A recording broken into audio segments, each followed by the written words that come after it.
Swiss Wine va vous présenter aujourd'hui un magnifique domaine à Sierre, la colline de Daval. Je suis avec Benoît Callot, bonjour. Bonjour. Qui va nous parler un petit peu plus en détail de son domaine, un domaine qui existe depuis plusieurs générations. Peut-être que vous pourriez nous le présenter un petit peu. Oui, merci d'être présent ici à Sierre. Bienvenue dans la Cité du Soleil. Vous voyez la magnifique météo qu'on a en cette journée d'automne. Donc là, on se trouve devant le Castel de Daval, plus particulièrement sur la colline de Daval à Sierre, où on a un petit domaine viticole qui a déjà traversé 5 générations. Un domaine viticole assez varié puisqu'on propose des offres œnotouristiques sur le domaine et également plusieurs variétés de fruits et légumes pour avoir vraiment une production de produits frais sur toute l'année. Combien de cépages est-ce que vous travaillez ? Alors aujourd'hui, on travaille une vingtaine de cépages. C'est un petit peu la particularité de ces petits domaines viticoles en vallée. On a une variété de cépages assez large ici sur le domaine. Par exemple, on va retrouver les cépages très connus en vallée, les cépages autochtones emblématiques comme la Petite Arvine, le Cornalin, mais aussi des spécialités un peu plus rares qu'on retrouve que chez nous, telles que l'Humagne blanche ou bien aussi un cépage extrêmement rare que j'aime beaucoup déguster et présenter, c'est le Charmont, donc un cépage suisse issu d'un croisement entre le Chasselas et le Chardonnay. En fait, aujourd'hui, vous êtes passé en bio, en tout cas sur cette partie-là du domaine.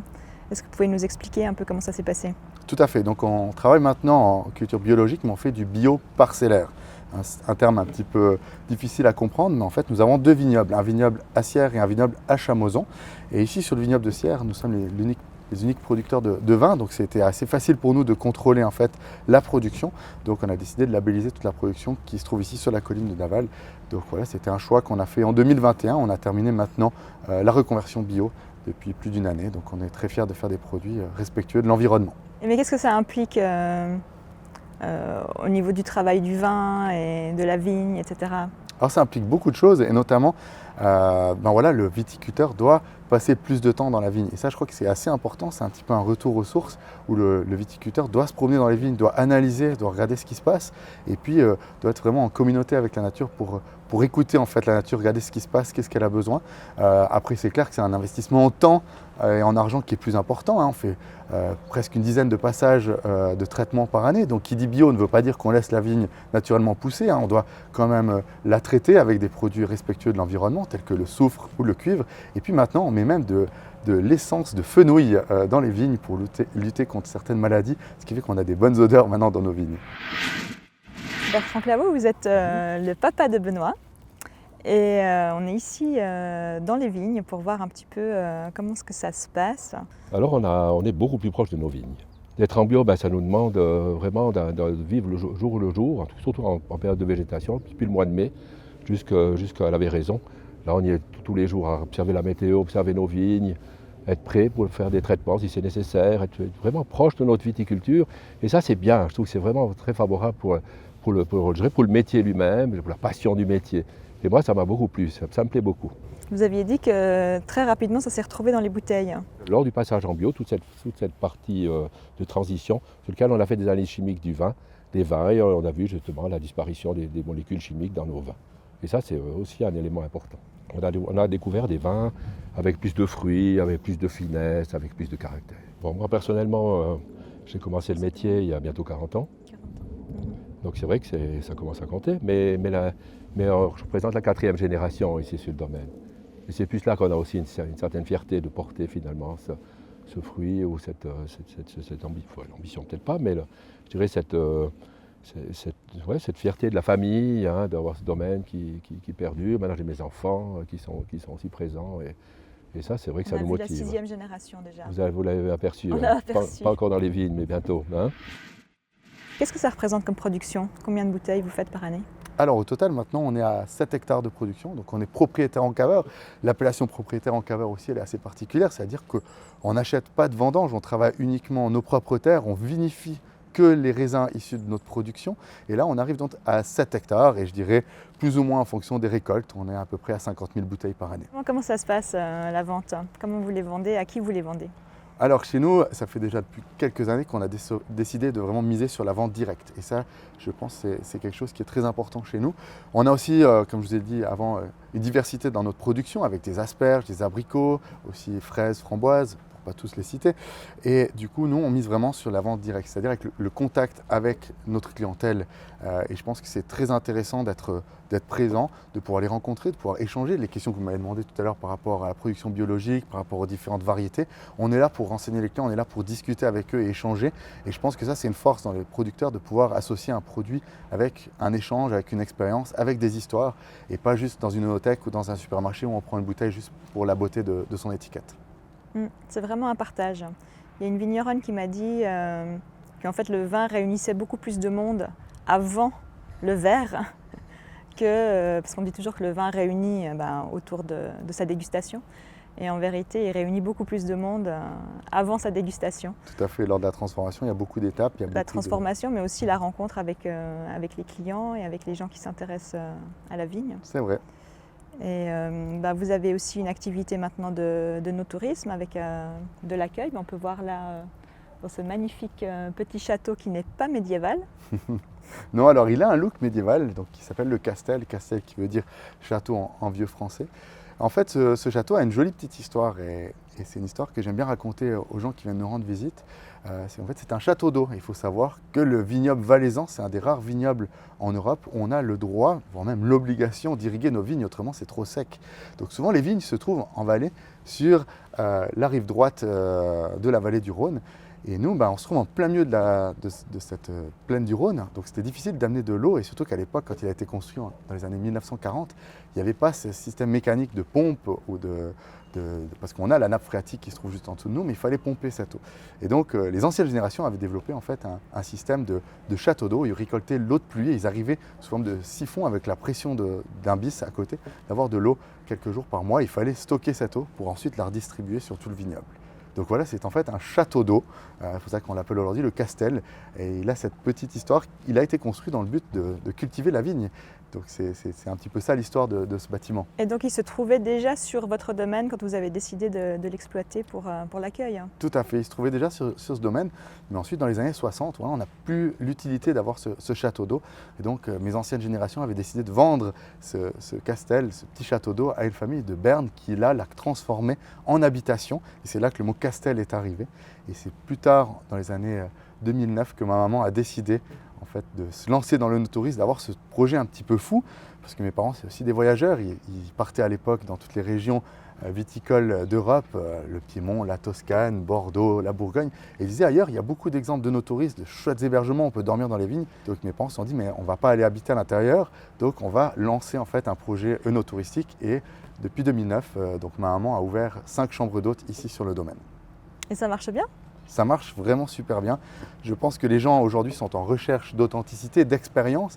Et donc nous, ce qu'on met en avant, c'est vraiment le partage avec les producteurs. On essaye à tout moment de leur séjour qu'ils puissent rencontrer un membre de la famille. Donc on travaille avec mon frère, ma sœur, mon papa, à un moment, même mon cousin sommelier nous a rejoints dans l'entreprise familiale. Donc on essaie vraiment de rencontrer ces gens-là, de leur faire une dégustation de nos vins. Et puis après la dégustation, ils peuvent séjourner ici au milieu des vignes. Chacune des chambres porte le nom d'un cépage emblématique du Valais et décorée selon ce cépage-là. Et puis le lendemain, on sert un petit déjeuner, non pas avec du jus d'orange, mais avec du jus d'abricot de notre production, différentes confitures de ma maman. Et puis on met aussi en avant les différents producteurs de la région, tels que les bouchers, des boulangers ou des fromagers. Vous me disiez quelque chose de super intéressant par rapport à la concurrence. D'ailleurs, on n'a pas parlé des vins étrangers, mais comment est-ce que ça se passe avec les vignerons avoisinants ? Alors oui, on discutait tout à l'heure hors caméra et je pense que je peux rebondir là-dessus. À l'époque, je travaillais dans le monde touristique et quand j'ai annoncé à d'autres entreprises du monde du vin, à d'autres amis qui travaillaient dans le monde du vin que j'allais rejoindre l'entreprise familiale, je leur ai dit que j'allais rejoindre la concurrence. Et un producteur m'a dit « Alors tu te trompes quand tu dis la concurrence parce qu'aujourd'hui, tous les producteurs de vins valaisans, on est tous collègues. Il n'y a plus de guerre entre nous. » Et je pense que là, cet ami producteur avait vraiment raison quand il m'a dit ça et ça m'a appris une bonne leçon, c'est qu'aujourd'hui notre concurrence, c'est pas notre voisin, c'est pas même une cave plus grande ou plus luxueuse que nous. On va vraiment travailler ensemble pour faire porter les vins valaisans, les vins suisses, mais notre concurrence va être, comme vous l'avez cité un petit peu, voilà, les vins étrangers, et je pense notamment à ces vins étrangers à très bas prix. On a des coûts quand même assez élevés dans la production d'une bouteille de vin. On doit faire vivre une économie locale. On travaille quand même des tout petits volumes, quand même souvent avec des vignobles qui sont assez escarpés, qui sont assez éloignés. On travaille plus d'une vingtaine de cépages différents. C'est 20 recettes séparées qu'on doit faire pour élaborer un vin.